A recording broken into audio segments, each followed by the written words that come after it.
श्रम्भेश्वर महादेव, जो व्यक्ति पथभ्रष्ट हो जाए, जैसे मदिरा के नशे में पड़ गया, कहीं जुए में पड़ गया, कहीं मांसाहार में पड़ गया, कहीं व्यसन में पड़ गया, कहीं गलत काम में अगर कोई जा रहा है, तो श्रम्भेश्वर महादेव के नाम से काली तिल भगवान शिव को समर्पित करी जाती है। महाराज काली तिल को वापस उठा कर ले आते हैं। उसी काली तिल को जो मदिरा का नशा करने वाला होता है या जो गलत व्यसन में डूबा हुआ होता है, उसको वो सुबह के समय अगर नहीं खाता तो भोजन के साथ उसको दिया जाए। श्रम्भेश्वर महादेव।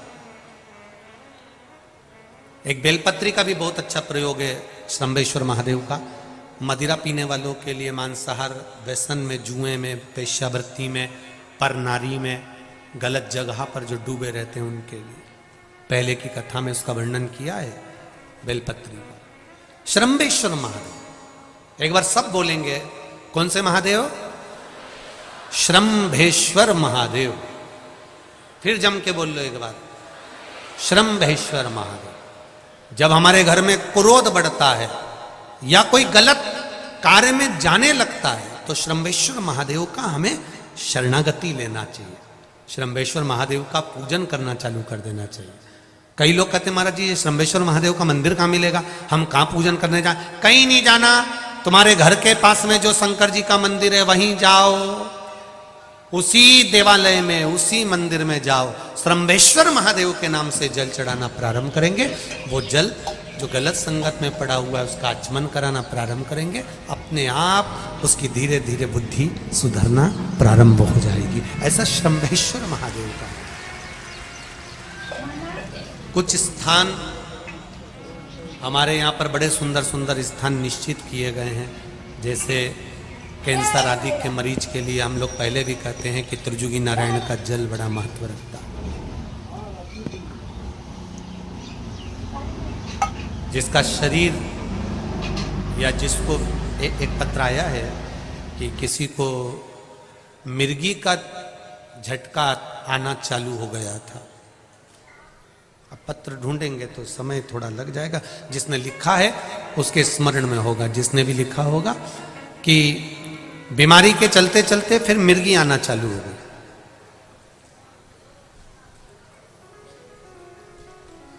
जिसने भी लिखा है वो दोनों हाथ एक बार हिला देना। जिसके लिए भी लिखा हुआ वो इतना ध्यान नहीं आ रहा, तो उनको मिर्गी का झटका आना प्रारंभ हुआ।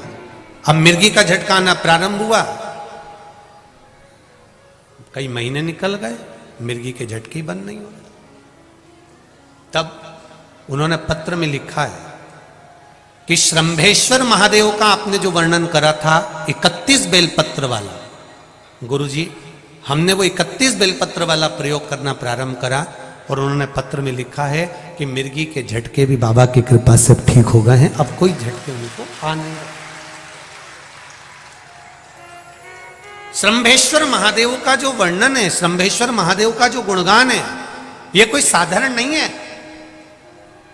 शिव महापुराण में भागवत के प्रहलाद चरित्र को लाकर रखा गया है केवल श्रम्भेश्वर महादेव के प्रागट्य के लिए।